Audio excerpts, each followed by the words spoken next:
மாநகராட்சிக்கு உட்பட்ட GV residency குடியிருப்பு பகுதியில் குப்பைகளை தரம் பிரிக்கும் கிடங்கு அமைக்கும் பணிக்கு எதிர்ப்பு தெரிவித்து திமுக சார்பில் ஆர்ப்பாட்டம் நடைபெற்றது.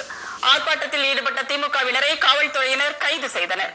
கோவை மாநகராட்சி பகுதி முழுவதும் திடக்கழிவு மேலாண்மை திட்டம் செயல்படுத்தப்பட்டு வருகிறது.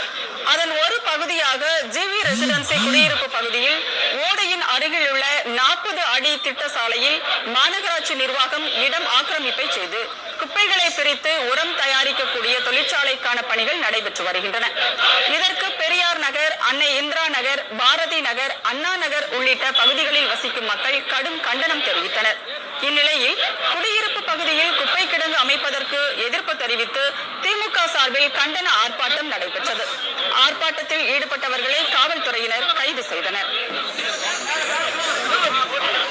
பொதுமக்கள் அதிகமாக நடமாடுகிற, பொதுமக்கள் அதிகமாக பயன்படுத்துகின்ற சாலைகளிலும், அதை போலவே முக்கியமான மைதானங்களிலும், பூங்கா திடல்களிலும், சிறுவர்கள் சிறுமியர் விளையாடக்கூடிய விளையாட்டு திடல்களிலும், பொது ஒதுக்கீட்டு இடங்களிலும் இந்த குப்பை மேலாண்மை திட்டத்தை மாநகராட்சி நிர்வாகம் கடந்த 2-3 மாத காலமாக செயல்படுத்துவதற்குண்டான அந்த பணிகளை துவக்கி இருக்கிறது.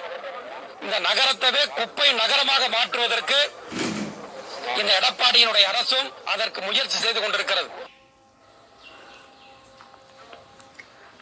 கல்லூரி பெண்களை தவறான